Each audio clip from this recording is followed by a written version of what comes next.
Hello, hello, bonjour à toutes et à tous. J'espère que vous allez bien en ce lundi 3 février.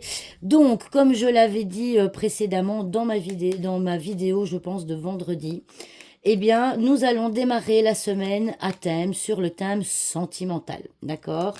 Donc, le thème sentimental, c'est très large, hein. Ça peut être, quand on parle de sentimental, ça peut être avec un conjoint, ça peut être avec la famille, ça peut être avec des amis, ça peut être avec des connaissances. Bref, ça peut être très large. Nous allons voir quelles sont les énergies sentimentales pour ce lundi 3 février 2025.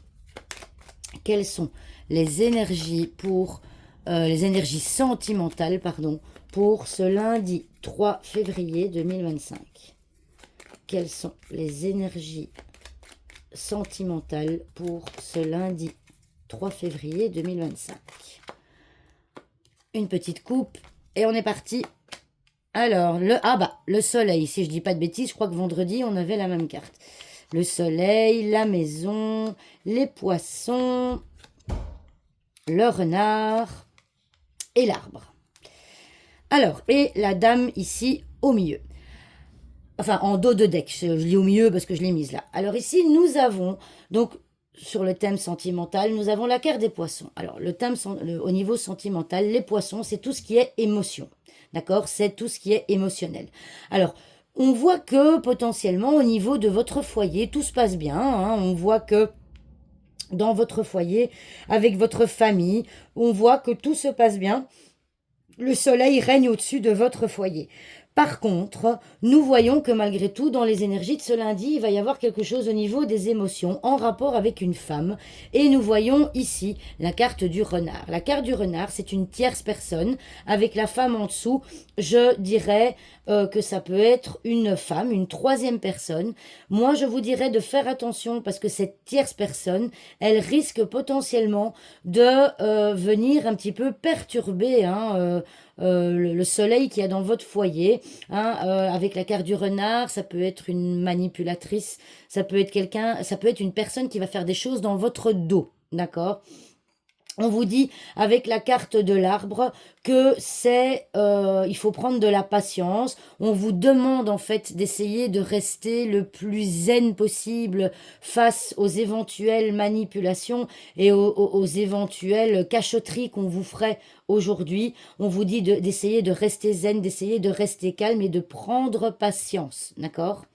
Maintenant, l'arbre peut aussi représenter quelqu'un de votre famille, mais attention, ce n'est pas quelqu'un qui vit sous votre toit. Ça, c'est la famille, ça peut être un parent, ça peut être un frère ou une sœur, ça peut être un cousin, une cousine, une nièce, bref, peu importe. Ici, moi, je dirais, ici, on n'a pas vraiment les cartes de frères et sœurs, donc ça peut être très large, d'accord? Donc ici, on vous dit qu'émotionnellement, il faudra quand même être prudent. Sous votre toit, tout va bien, mais une tierce personne va peut-être venir perturber, je vais dire, la réussite qu'il y a sous votre toit en ce moment. Une personne potentiellement de votre famille, une tierce personne qui va faire des choses dans votre dos et qui va vous cacher des choses. Donc la carte aussi du renard, c'est aussi la prudence. Il faut quand même rester prudent. Soyez peut-être vigilant. D'accord. Alors, je vais regarder ici. Ouais. Ah, bah voilà, ici. Bah ici, on voit hein, que il y a des personnes ici hein, qui vont aller raconter des choses négatives sur vous. On le voit ici. Hein. On le voit très, très bien. Euh, je regarde un peu le reste au niveau sentimental. Voilà, ça risque encore, vous risquez potentiellement encore aujourd'hui. La faux vient moissonner la croix, donc ça veut dire qu'il va encore y avoir des choses difficiles hein, au niveau sentimental par rapport à une autre personne, comme je vous disais, de votre famille, etc., etc. Alors, je ne sais pas pourquoi, mais j'ai en tête la carte de l'ex. La carte de l'ex, alors ça peut être le cercueil, mais c'est aussi le nuage.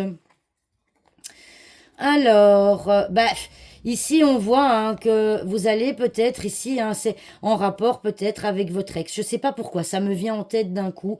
Un ex-conjoint ou un ex-membre de votre famille, je ne sais pas. Méfiez-vous, soyez prudent, parce qu'elle va peut-être vous proposer quelque chose, mais attention, hein, il y a de la trahison derrière. Avec la carte du serpent, c'est une personne qui malheureusement n'est pas très droite dans ses bottes, si je peux dire ça comme ça. Je vais quand même aller voir la carte du cercueil. Je pense qu'elle était déjà passée. Non. Ah non, je me suis trompée. Elle est derrière. Tac, tac. Ah, elle est ici, je crois. Hop. Voilà, ici. Bah ici, on a aussi hein, la carte. Bon, bah c'est flou. Hein, c'est aussi un peu la carte des émotions, la lune. On voit que bah il y aura quand même peut-être il y a des déblocages qui vont se faire au niveau des conflits, peut-être justement avec une ex-personne avec laquelle vous êtes en conflit et il va y avoir un terme à ces conflits. Ces conflits vont se terminer, mais ça va pas être pour tout de suite avec la carte de l'arbre, hein, ça va prendre encore quelques mois. Et donc vous allez recevoir un courrier dans ce sens, un courrier officiel qui va potentiellement apporter du changement. Voilà, bon bah voilà, je pense que j'ai tout dit pour aujourd'hui. J'espère que cette vidéo vous aura plu. N'hésitez pas à mettre vos commentaires, n'hésitez pas à mettre vos petits pouces et je vous dis à demain pour une nouvelle vidéo. Au revoir tout le monde!